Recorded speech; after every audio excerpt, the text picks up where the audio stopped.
Time for business. Kate Mood is with us, starting with a look at what's in store for the global economy in the coming year. You've had your crystal ball on the table. Well, it's the World Bank's crystal ball. I have to be quite clear there. 2018 is on track to be the first year since the financial crisis that the global economy will be operating at or near full capacity. That is a quote from the World Bank's annual forecast. It's equivalent of a crystal ball. That forecast has just been released. The report forecasts global growth will increase from 3 to 3.1% in the coming year. But it warns that in the long term, expansion could be weighed down by factors including weak productivity and investment. It warns the global economy still faces sharp risks and asks just how long that period of strong growth can really last. A statement from the bank's president recognizes the encouraging signs, but warns that policymakers around the world should not be complacent. Now, for more insight, I'm pleased to turn to Washington and Ayhan Kose, the director of the Development Prospects Group at the World Bank. Thanks so much for joining us this evening.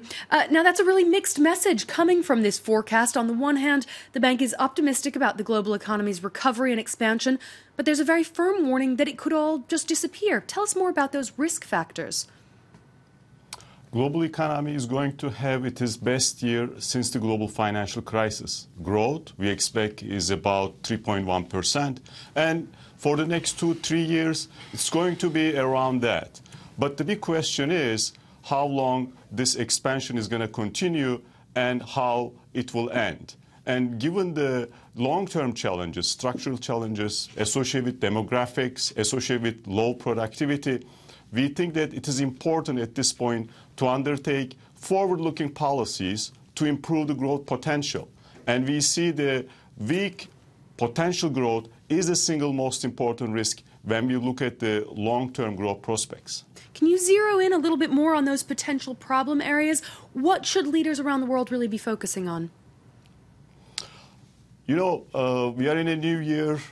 People have resolutions. These resolutions, most of the time, are forward-looking resolutions. And we are expecting policymakers to have the types of resolutions to basically improve the growth potential of economies. Let me give some examples.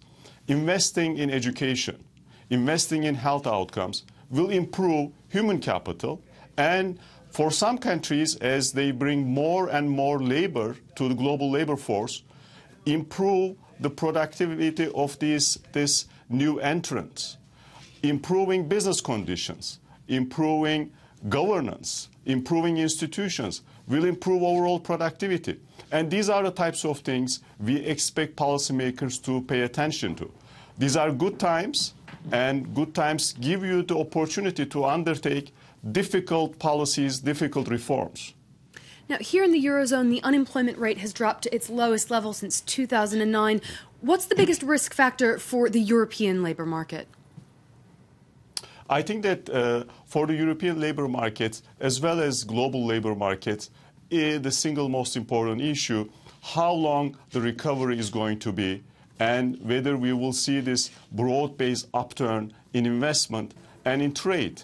And for that, you know, we expect the monetary policy normalization to move forward in the United States as well as in the euro area in a gradual fashion.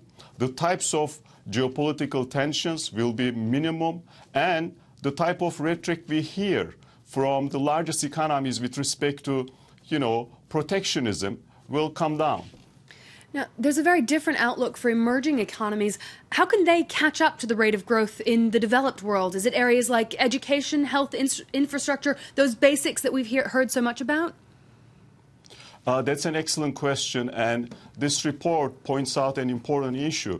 As much as we see a broad-based upturn in the global economy, for some regions, for example, Middle East, for example, Sub-Saharan Africa, per capita growth is too low for them to catch up with the income levels of advanced economies.